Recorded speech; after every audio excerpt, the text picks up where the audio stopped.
দর্শক, এই মুহূর্তে সার্বিক পরিস্থিতি জানাতে রংপুর থেকে যুক্ত হচ্ছেন প্রতিনিধি মাহমুদুল হাসান। মাহমুদুল, আজ উত্তরের বন্যা পরিস্থিতির কি খবর আছে আপনার কাছে, আমাদের জানান।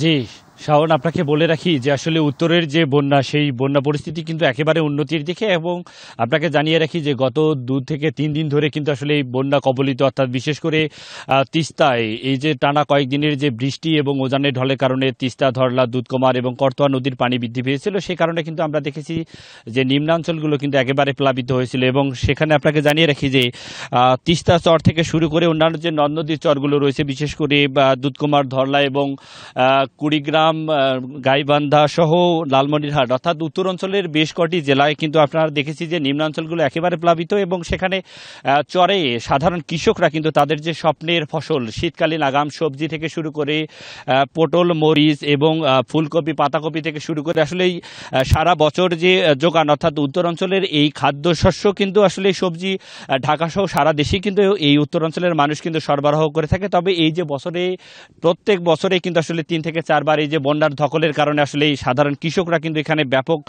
ক্ষতিসাধিত হয়। এবং অর্থনীতিতে কিন্তু, কৃষির যে অর্থনীতিতে ব্যাপক একটি কিন্তু যে ক্ষতি, সেটি কিন্তু পড়ে। এবং আপনাকে জানিয়ে রাখি যে আমি আসলে এখানকার একজন কৃষকের সাথে কথা বলতে চাই যে আসলে এখানে এই যে বন্যার পানিতে আপনাদের কি কি ধরনের জিনিস ক্ষতি হয়েছে এবং কি কি ধরনের জিনিস এখনো পানির নিচে রয়েছে।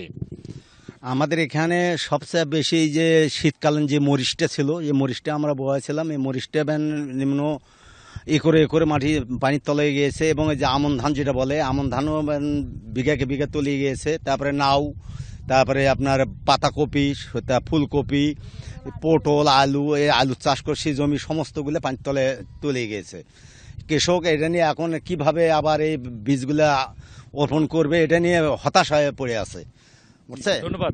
জি, যেমনটা শুনছিলেন যে এই যে কৃষক বলছিলেন যে তার যে স্বপ্নের যে ফসল, সেটি কিন্তু এখনো পানির নিচে তলিয়েছে। তবে কিছু কিছু জায়গায় আমরা দেখেছি যেহেতু পানি অনেকটাই কমে গিয়েছে এবং তিস্তার যে ডালিয়া যে ব্যারেজ পয়েন্ট, সেখানে কিন্তু 55 সেন্টিমিটার নিচ দিয়ে পানি প্রবাহিত হচ্ছে এবং কাউনিয়া পয়েন্টে সেখানে 36 সেন্টিমিটার নিচ দিয়ে কিন্তু পানি প্রবাহিত হচ্ছে। তবে বন্যার যে পানি, সেটি কিন্তু বসতবাড়ি থেকেও চলে গিয়েছে এবং সেখানে এখনো কিন্তু অনেক নিচু জায়গাগুলো এখনো প্লাবিত রয়েছে। সেখানে যে এই যে কৃষকদের যে রবি শস্য এবং বিশেষ করে যে শীতকালীন যে সবজি, সেগুলো পানির নিচে এখনো রয়েছে। এবং অনেক আমন ধান কিন্তু আসলে এখনো পানি, কিন্তু যে হতাশা এবং তাদের যে দুঃখ দুর্দশা, আগামীর বছরগুলো কিভাবে তারা পাড়ি দিবে। তবে উত্তরের মানুষ কিন্তু আসলে ত্রাণ চায় না, তারা চায় যে দ্রুত যে তিস্তার যে মহাপরিকল্পনা, সেটি যেন বাস্তবায়ন করা হয় এবং নদী শাসন এবং নদী খনন, সেটি যেন আসলে উত্তরাঞ্চলে, যেহেতু প্রত্যেকবার এই যে বন্যার সময় যে তারা যে আসলে এই যে উত্তরাঞ্চলে নানা কারণে কিন্তু উন্নয়ন থেকে বঞ্চিত এবং নানা কারণে কিন্তু বৈষম্যের শিকার, এই বৈষম্য কিন্তু উত্তরাঞ্চলের মানুষ চায় না। খুব দ্রুতই উত্তরাঞ্চলের যে নদ নদীগুলো আছে, সেগুলোতে যেন খনন সহ যে তিস্তা মহাপরিকল্পনা বাস্তবায়ন, সেটি যেন করা হয়, এমনটাই দাবি কিন্তু উত্তরাঞ্চলের মানুষের। এই ছিল শাওন, রংপুর থেকে মাহমুদুল, আপনাকে ধন্যবাদ।